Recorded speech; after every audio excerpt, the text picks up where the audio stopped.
Good evening. I'm Sean Roman, pinch hitting for Nisa Petrilli. I'm Jay Kaplan. I'm Steve Ferguson. And I'm Anthony Wright. And this is On the Sports Lines Hunt for October edition.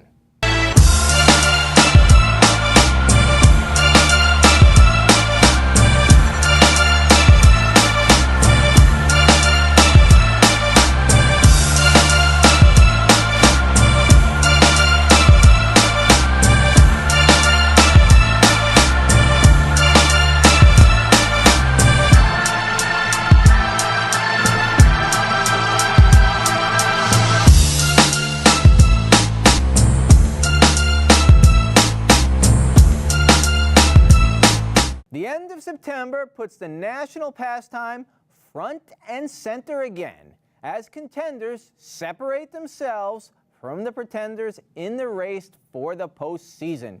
Tonight, we are going to preview the AL wildcard game between the Yankees and the A's, tell you what strength each of the 6 division winners will lean on heading into the playoffs, and debate whether the Mets ace, Jacob deGrom, should win the NL Cy Young Award. All that, plus a look at the legacy of Mets captain David Wright that he will leave behind as he calls it a career. As always, you can find us on social media. Follow us on Twitter @OnTheSportsLines and like us on Facebook at facebook.com/OnTheSportsLines. The American League wildcard matchup between the New York Yankees and the Oakland A's has pretty much been a lock for quite a while now. The only thing still undecided is which city the game will be played in. We'll preview the game by looking at a strength the Yankees will rely on, a weakness that they'll have to overcome, and tell you the one thing the A's must do in order to beat the Bronx Bombers. Jay, what strength will the Yankees have to utilize to beat the Athletics? Well, this is a no-brainer. It's their bullpen. Ideally, you want to get a quality start from whomever you give the ball to for this game. But Aaron Boone needs to be quick with the trigger. And at the slightest hint of trouble, all hands are on deck, and practically every reliever in this bullpen has closer-level stuff. So I would give them the ball and let them do what they do best. Boone has said he would not hesitate to pull his starter after 2 innings, even if he's pitching well. Look, I have no issue with that strategy, even if Aroldis Chapman's not 100% by the wild card game. Betances has been closer. Robertson has closer experience, plenty in his first trip with the Yankees. You've also got Zach Britton, who was the closer for the Orioles for years. He's become a hell of a pickup for the Yankees. He's having a great September and is finally looking the guy who was lights out for the O's. Look, Yankees bullpen is 3rd in the American League in ERA, but look, you got other relievers who would figure greatly if Boone decided to go with the all-bullpen strategy. 5 of the 6 have ERAs between 2.5 and 3. 5 of the 6 have a whip under 1.1. 4 of the 6 have Ks per 9 above 11. They are lights out. Look, is it risky to go all in with your bullpen as opposed to taking the traditional route and trying to get 5 innings out of, let's say, Jay Hapu or whoever starts?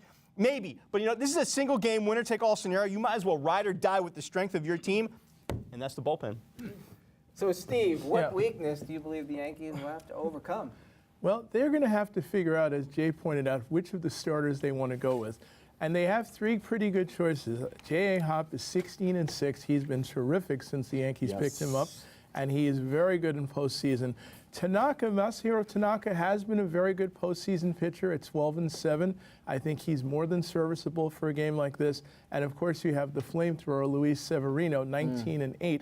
The thing about the Yankees, when you look at them, I think right now, I would say they probably should go with Hop at this point. He's been the most consistent. Tanaka is definitely the big game pitcher. You can go with him. I wouldn't go with Severino right now because his middle of the season was really awful. And I think only recently you're starting to see the old Severino at the beginning of the year resurface. So, Anthony, finish this sentence. The A's will beat the Yankees if... Simply put, attack early, attack often, and run these starting pitchers out of the game. You date back to the Labor Day weekend series out in Oakland. Oakland scored early. They're 3rd in the league in home runs, so you know they can score. The issue is, when you look at the Yankees starting rotation during that series, he stood up out there, only lasted 3 1/3 innings, 7 hits on 4 runs. Luis Severino, 2 2/3 innings. He lasted he gave up 6 hits on 5 runs. And then you think back to the game in the Bronx when they tagged Sonny Gray for 5 runs.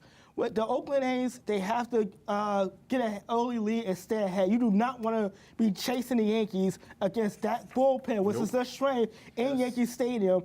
And by the way, it's for a team that hits home runs, Yankee Stadium is actually tailor-made for Oakland. So playing on the road may actually be an advantage to the A's than it is to the Yankees being at home right now. Good point. It's just one game. So much is about momentum. Could you say it in a word? Do you think the Yankees are limping or going in with renewed energy? Which one? They're going in just fine. Everybody's healthy. You?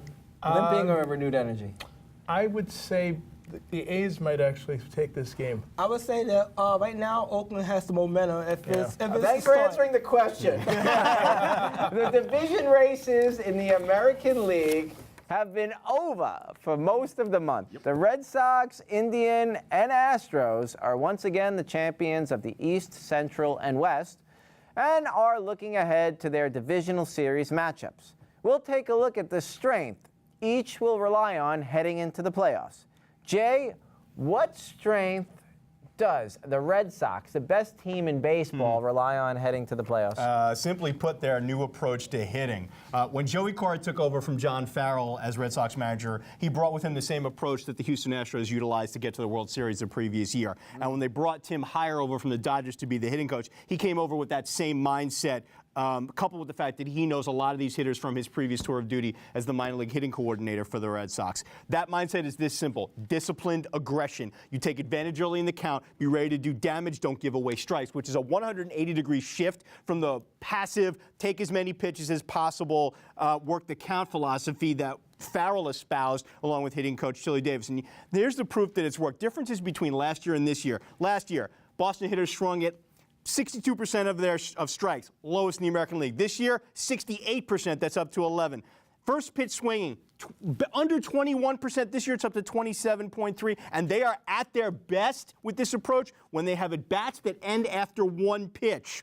You talk about guys whose OPS has jumped: Bogarts, plus 137, Betts, 262, Moreland up 360, and J.D. Martinez, who came over with this approach and has gotten the rest of his teammates to buy in. His numbers, his OPS, when his at-bat ends after one pitch, 1.63. That is not a typo. That's ridiculous. Look, by buying into this philosophy, by attacking early while keeping a high contact rate, their contact rate is second in the major leagues. They don't swing at any bad pitches. They are leading the league in hits and runs scored. 2 MVP candidates in Betts and Martinez leading the way. It's going to serve them well in the postseason. They'll win on their own power, not off other people's mistakes, Sean. All right, Steve.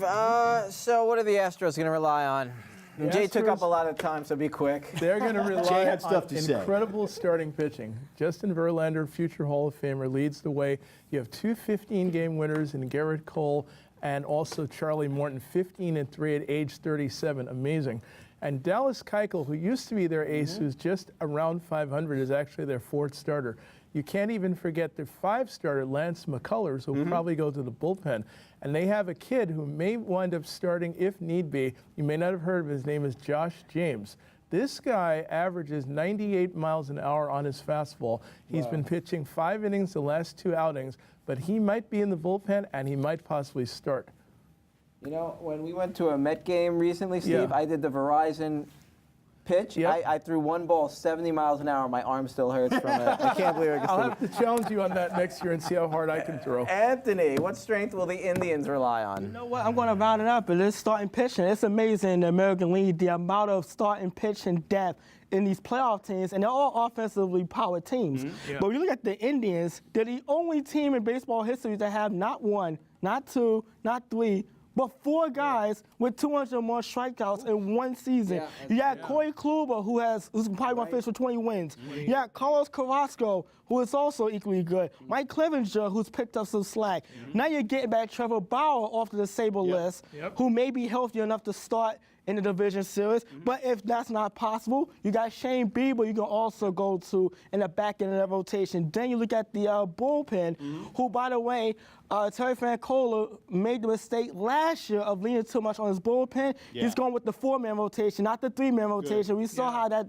turned out last year in the division series on short rest. Klubman, Bauer, not as effective. This year, he learned this mistake. He's going to go for the regular 4-man rotation, take some slack off that bullpen. And I think the Indians, if they could get some better production out of Ramirez and Lindor, they got a good shot of being a dark horse in the American League. Anthony, the division races in the National League have been tighter, and two will come down to the wire. The Braves clinched the East a while ago, but the Cubs are battling the Brewers for the Central, while the Dodgers are trying to stave off those Rockies in the West.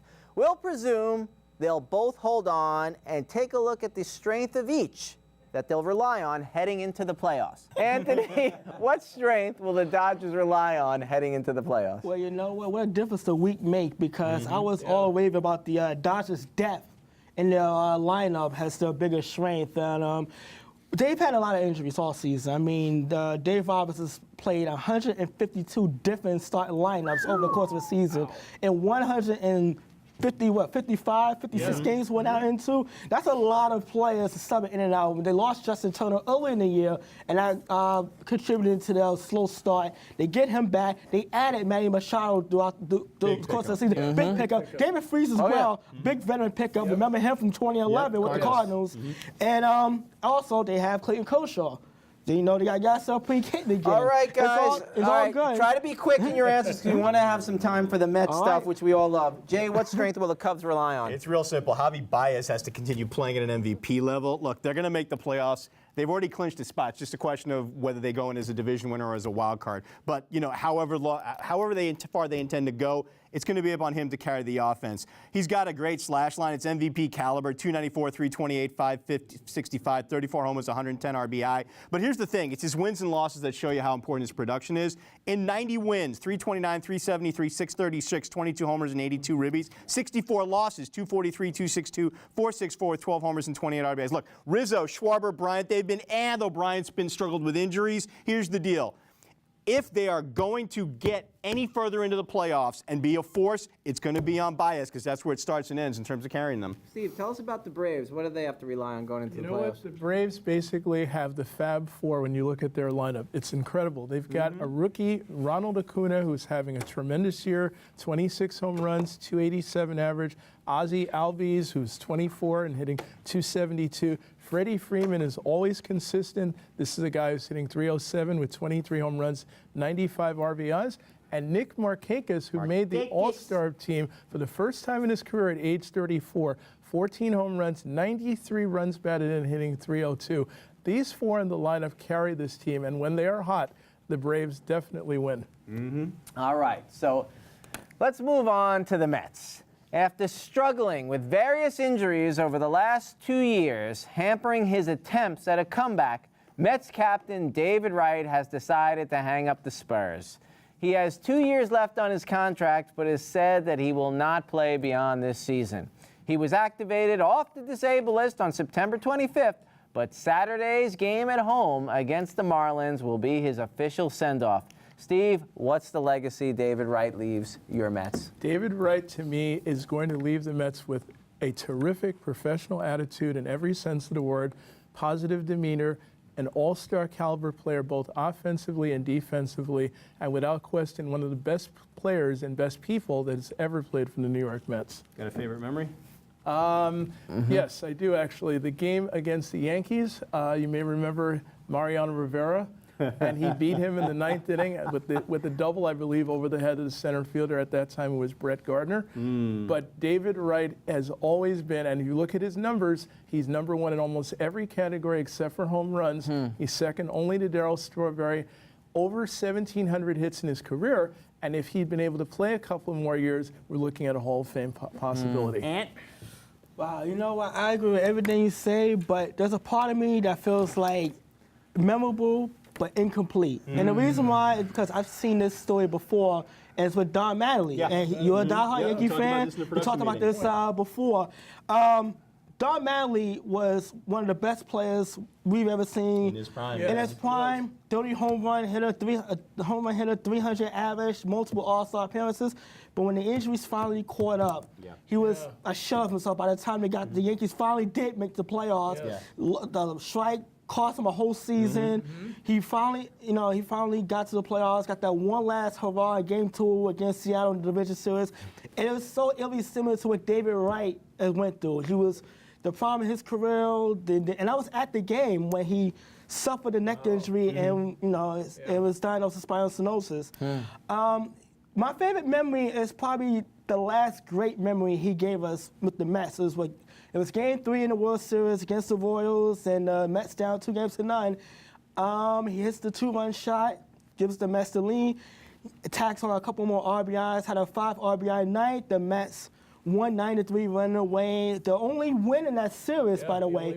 But it was the last hurrah for David Wright, and you just think back all the injuries and the 2 blown division series lead in 07, 08, what could have been with him and Jose Reyes being the core of that great Met team in the late 2000s. I agree with that. That's a good point. For me, David Wright has always done things the right way, and to me, he's the epitome of what it means to be a captain. I think that's epitome. Nah, I go with epitome. We can debate that after the show, Sean. Look, y'all know I'm a diehard Yankees fan, and it's truly saying something when I tell you that the only Mets T-shirt I own says Wright number 5 on the back. I've had the utmost respect for the way he has handled himself and carried himself and taken care of his business both on and off the field. He knew what it meant to be the face of a franchise in a city like New York. He handled that responsibility with class, with integrity, with dignity. We can talk about his numbers all day long, how in his prime he was a 300, 3,100 guy, OPS regularly top 900, perennial 5-tool guy, run, hit, throw, steal bases, hit with power, play Gold Glove defense. But look, to me, that's not the legacy he leaves. What he truly leaves is what his contemporary over in the Bronx, Derek Jeter, left. And that's how you should be a captain in Major League Baseball. When he was named in 2013, he said it was the greatest honor he had received off the field. But what he said after that is what really stuck with me. He said, I wasn't sure there was a benefit to having the title, and he's never been one to, come in here and say teammates have to listen because he's a captain. He said that he hoped that people would listen to something he had to say because of what he displayed in the clubhouse, and he was considered a leader on the team. To me, that's class, that's doing it the right way, and that's what it means to be a captain, and I will miss him. He really was a class act for New York sports. I have sort of a funny memory of David Wright that stands out. 10 years ago, I went to spring training in Florida, and I have a friend who lives down there. We went to watch the Mets, and for some reason, my friend likes to collect autographs of the players. So David Wright doesn't like to give a lot of autographs, I learned. So my friend found out where he went to high school, and he yells out, and I don't even know where this is. I think it might be in Florida. Floyd Kellum High. Floyd Kellum High. And that got him the autograph? It got him the autograph. He took the ball or the pamphlet, took it into the dugout, signed it, and gave it back. And I don't know where that high school is or what type of sports history it has, but I'll never forget my friend just yelling Floyd Kellum High at David Wright and getting the autograph. All right, guys, so let's move on to Jacob deGrom's great year. The Mets ace has been one of the few bright spots in what has become a dismal season for the boys from Queens. It's tough to believe they were 10 games over 500 early in the season. And he is actually one of the top contenders for the National League Cy Young Award. But there are some who do not believe a starter with 10 wins, 9 losses, should be getting baseball's top pitching award. But others point out that deGrom has done the best job of preventing runs of any pitcher in the National League, and that's why he assuredly deserves the award. Anthony, which side of the argument are you on? I'm on the side that thinks he should win the Cy Young Award. And he's been victimized by a lot of things that are beyond his control, like the lack of run support. You think? I have gone to 3 of Jacob deGrom's starts this season, and the Mets don't score runs when he's pitching, despite the fact that he's been phenomenal all season. But get this, there are 14 and 18 in games he has started. All the quality blown starts that the Mets have squandered, they're probably a playoff team right now if they at least do something in any of those starts. But here's another thing that jumped out on me. In 217 innings, Jacob deGrom allowed 48 runs, 7 unearned, which tells you he no defense behind him. But also, in those same games, the bullpen allowed 56 runs in 62 innings. Look, deGrom did everything he possibly could to keep the Mets in a position, but he did not get any help from his teammates on most nights. No, look, in a perfect world, your Cy Young Award winner is Clayton Kershaw, who pairs a 21-3 record with an ERA of 1.77. But you know what? That doesn't always happen. We live in a world with a whole lot of next-gen stats that prove that wins are not the be-all and end-all. deGrom's Exhibit A, and bear with me here, all you can do as a starter is prevent runs and hope you get enough support. He did not, as you said. Look, they scored less than 4 runs for him in 21 of his 32 starts. The offense had a 658 OPS in those starts, worst in Major League Baseball. The bullpen had a 685 ERA, also the worst in Major League Baseball. Think about this, guys. If the Mets had scored just 2 runs in all of his starts, he'd be 20-6. 3 runs in all of his starts, he'd be 26-1. And if they scored 4 runs every time he took the hill, he'd be 32-0. You know, it boggles the mind, doesn't it? I mean, think about it. If that doesn't scream dominance, I don't know what does. The man deserves the award. And I'll say, unquestionably, this man deserves a Cy Young Award. Listen to this. A record 28 consecutive starts of 3 runs or less, better than Bob Gibson and Chris Carpenter, 2 of the Cardinals' best pitchers in the history of their team. And on top of that, this guy had 24 quality starts, along with the best ERA in baseball, 1.77. 1.70 after last night, Steve. That's true. And I was at that game last night, by the way, and I can tell you, he was phenomenal last night. He allowed 2 hits in 8 innings. One of them was to Ronald Acuna to start the game. I don't even remember when the second hit was.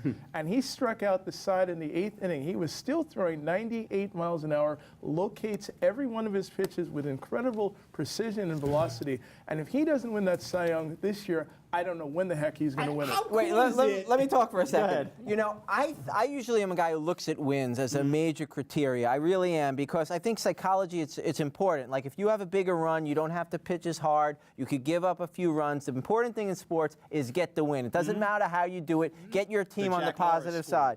Now, I think it was important, though, for yesterday, Jacob deGrom to pitch the game he did, because at least he got into double digits, and at least he had a winning record. And for all the reasons that you guys explained so well, I think he definitely deserved it. It's anomalous. And how cool is it that his last pitch of the season was his 1,000th career strikeout?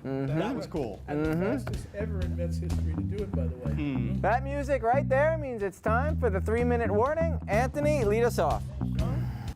Let's face it, has there been a fan base that has suffered more than Cleveland Browns fans?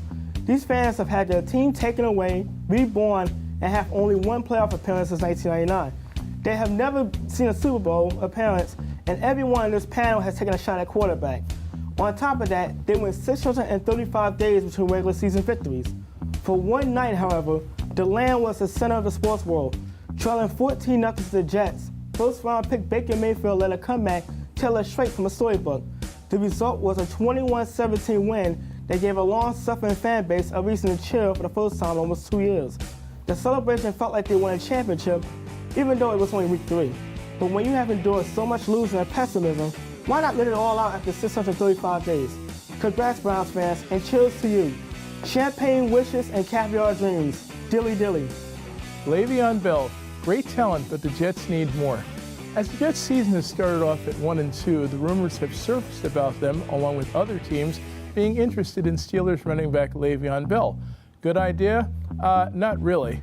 Besides the insane financial demands of Mimi Bell, here are some reasons I say no. Pass rusher, we don't have one. Khalil Mack was available, we didn't get him. Tight end, we really don't have one. Austin Severian Jenkins should have been re-signed. He wasn't. Number 1 pass receiver, Curse, Anderson, and Enunwa, they aren't it. Offensive linemen who know how to play, we have none. Bottom line, Jets fans like me get teased with a talent like Sam Darnold, but when it comes to surrounding him with talent, we are always a day late and many dollars behind. The greatest rivalry in all of sports is Yankees-Red Sox. They've been at the heart of some of the greatest moments in baseball history. Recent chapters are Aaron Boone's ALCS Game 7 home run in 2003, or the 2004 ALCS, where the Sox came from 0-3 down to beat the Yankees to get to the World Series, where they finally won, breaking that 86-year curse.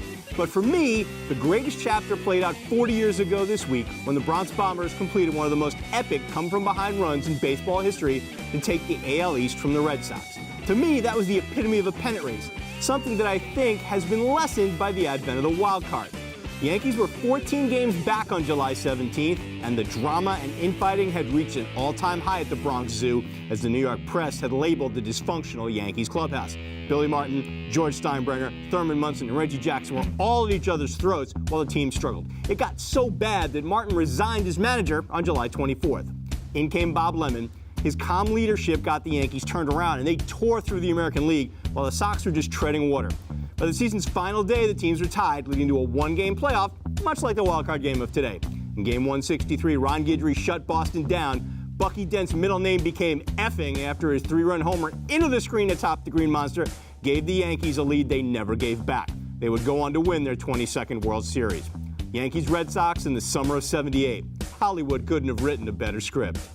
The fight of the year was the second edition of Triple G versus Canelo Alvarez.